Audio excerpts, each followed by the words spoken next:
BRS నేతలు కేటీఆర్ హరీష్ రావులపై మంత్రి కోమటిరెడ్డి వెంకటరెడ్డి తీవ్ర స్థాయిలో విమర్శలు చేశారు. కేటీఆర్ హరీష్ రావుల మాటలు మాట్లాడుతున్నారని వ్యాఖ్యానించారు. తెలంగాణ ఉద్యమంలో గద్దరు ఉన్నారా, బండి సంజయ్ ఉన్నారా అంటూ ప్రశ్నించారు. గద్దర్కు అవార్డిస్తే తప్పేంటంటూ నిలదీశారు.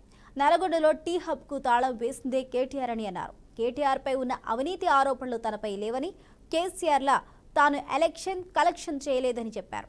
ప్రతిపక్ష నేత పదవి కోసం హరీష్ రావు, కేటీఆర్ కత్తులతో పొడుచుకుంటున్నారని కోమటిరెడ్డి తీవ్ర వ్యాఖ్యలు చేశారు. నువ్వు ఆయన కేసీఆర్ అల్లుడని చెప్పి ఆయన లీడర్ అయ్యిండు, నువ్వేమో కేసీఆర్ కొడుకని లీడర్ అయినావు.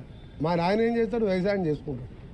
ఎట్లయినా నేను 5 సార్లు ఎమ్మెల్యేకి ఒకసారి ఎంపీగా, నువ్వు నీ ఎందుకు పార్లమెంట్ ఎన్నికల్లో నా కాన్ఫిడెన్స్ నేను ఒక్క గంట కూడా ప్రచారం చేయలే. 60,000 మెజార్టీ వచ్చింది మా రఘువీర్ రెడ్డికి. నువ్వు సిరిసిల్లలో 10,000 కోట్లు అభివృద్ధి చేసుకున్నావు కదా, 6,000 మైనస్ ఎందుకు వచ్చింది? 6,000 బండి సంజయ్కి లీడ్ ఎందుకు వచ్చింది? బీజేపీతో కుమ్మకైనావా, లేకపోతే ప్రజలు నీ ముఖం చూడలేక వేరే పార్టీకి ఓటేసినా?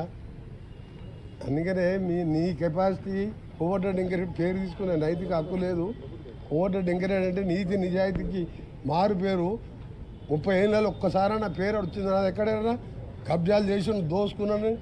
నువ్వు ఫార్ములా రేసు, ఈ రేసు గుర్రాలు, బిల్డర్ల గుర్రాలు, ధరణి మీద 2-3 లక్షల కోట్లకి వెళ్తుంది. నీ ఆస్తులన్నీ మొత్తం పక్కాగా బయటపడితే ఒక్కొక్కటి బయటపడి కోర్టుకు పోయి, సుప్రీంకోర్టుకు పోయి కోట్ల రూపాయలు అడ్వకేట్లను పెట్టి నా మీద ఒక చిన్న కేసు అన్న ఉన్నదా? అవినీతి వరకు ఉన్నదా?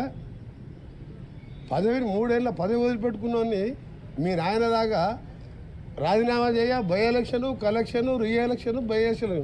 నేను రాజీనామా చేసినంటే మళ్ళీ చెప్పిన, ఆ రోజు చెప్పిన, గవర్నర్ ఇంటి ముందర చెప్పిన, తెలంగాణ రాష్ట్రం వస్తుంది, వచ్చినప్పుడే మంత్రి అయితే అప్పటిదాకా మంత్రి పదవి తీసుకొని ఉన్నా. ఖాళీ గోటికి సరిపోరు. నువ్వేమో